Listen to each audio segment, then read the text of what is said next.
Director, Dr. Brad Romans, and the Vet Tech Program Medical Director, Dr. Erin Howard.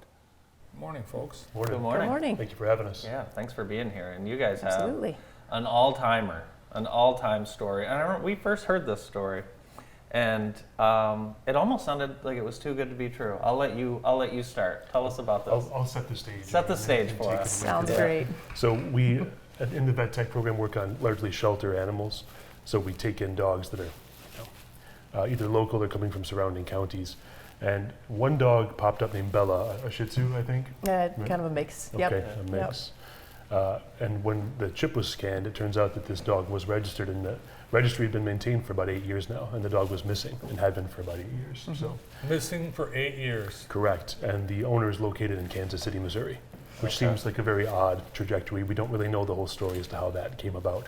And that's when the dog lands in our vet tech lab with Dr. Howard, at which point there were some medical problems that you addressed. So Yes. maybe you could start there. Yeah, so basically she had been picked up by animal control in Calhoun County as a stray. Stray. And, as kind of part of their process, right, when they get new intakes, they scan them to see if they have a microchip. And then, so lo and behold, she had one. And so when the animal control officer had reached out to contact the owner, found out that the owner initially didn't believe the animal control officer. Of course, right? Because it had been 8 years, and said, well, this is a joke, this is a prank. But due to persistence on the animal control officer's part, they were able to connect and say, no, actually, we do have your dog.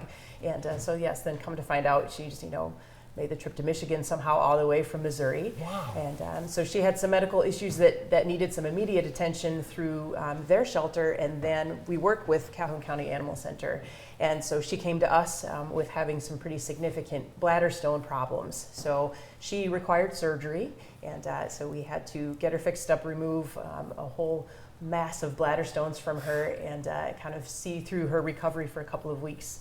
And then we're able to help facilitate her returning back home to Missouri to her long-lost family. So. And if you can, on the photos there, that's our administrative assistant, Sherry Porter, who made the trip and drove Bella back to return her with Amazing. her original owner. What was the reaction? I think it was sort of complex. I mean, Yeah. it was obviously a lot of joy, Yeah. but a lot of people have been in this sort of situation where a Yeah. loved family pet goes missing, sometimes for years, and this is obviously not the typical resolution to that story. It's amazing. So it's complicated. I mean, those folks Yeah. had gotten on with their lives and had other pets and had started a family. Yeah. So for this dog to come back, I think it probably threw them for quite a loop, but it was, all reports lately have been that the dog is fitting in really well with the new Yeah. pets, Yep. and it's pretty low key, so it's a great situation. It's sort of hard to believe that it turned out the way that it did. Did Exactly. I mean a lot of years has gone by. Did that dog remember its previous owner?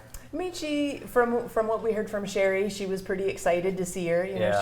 She's a pretty goofy, lovable dog anyway. All of our students loved working with her, Yeah. and so I think she was pretty happy off the get go. But it sounds like she was pretty happy to see her owner as well That's so too. cool. So absolutely. It shows the care that these animal officers and your team have for just a roughed up stray dog. All the work to contact the owner and make sure that they were reunited and then the animal brought back to health. Absolutely. That's a lot of Right. commitment. Absolutely, but this is kind of what gets us up in the morning, right? Yeah. This is why we are in this profession in the first place, because we have the opportunity to help patients like this, and getting to work with people with this human animal bond is really important, and it's such a big connection. Yeah. So getting to witness it in a way like this is pretty phenomenal. And I think a lot of people, when you think of the veterinary medicine, you think of MSU, of course, but here we have it right in Jackson. Right.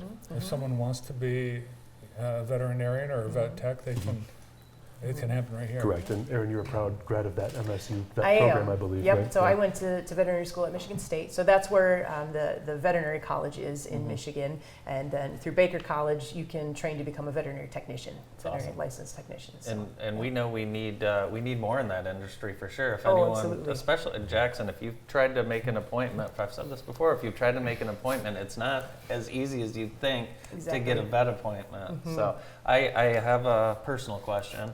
I told you. I told them you were going to Last night, I have two pugs, and last night, Chip, it was time for his nails to be clipped. He will not do it. We have one of those like Dremel deal spinners, Sure. and it took like an hour. Do you have any tricks that? I know there's like a hanging apparatus. How do you get a dog to sit still? I mean, a lot of distraction. You know, it's a slow process. If they don't love it, you kind of just have to desensitize them to it slowly and kind of help train them and just going slow and taking your time, right, until they kind of go, well, okay, fine. Like this guy's not going to give up until he's done. So we had a little of that last night. Once we got to the third paw, kind of realized he was in for it. Yeah. Why don't you do it while they're sleeping? That's how we clipped your nails when you were a child. Because dogs wake up like that. You don't have to shake them to wake them up. But it's a tricky thing. How many students do you have in the vet tech program?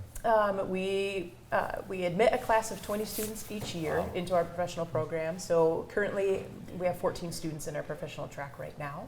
So we stay within that team number throughout the year. So. And then what's the job?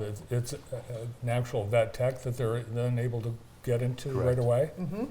So once they graduate from our program, then they need to pass national board exam to become basically a licensed veterinary technician.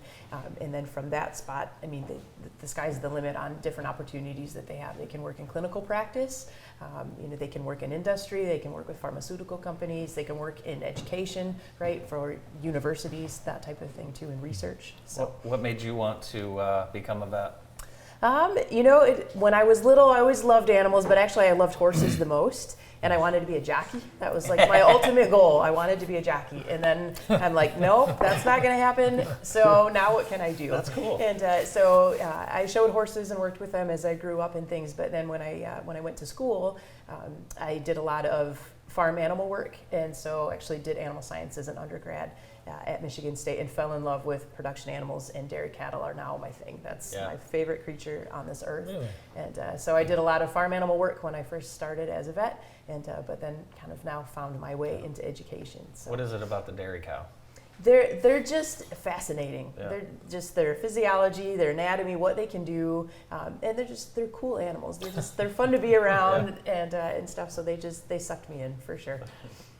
Good thing you chose that, because I don't think there's that many openings for jockeys. Not anymore. No. It was not a realistic goal, that's for sure. I wonder what so the chip that was in the dog, the stray dog, it has just information on it. It's not any kind of a tracking device. Nope. So they're tiny little implants, so about the size of a grain of rice or so, and they are inserted just right underneath the skin, usually between the shoulder blades, and that contains basically a certain identification number and then a phone number and things for the microchip company. So when you have an animal that has a chip in it, you register with that company. So now if that microchip number gets scanned, the company can get contacted, and now they can say, okay, this number is associated with this person.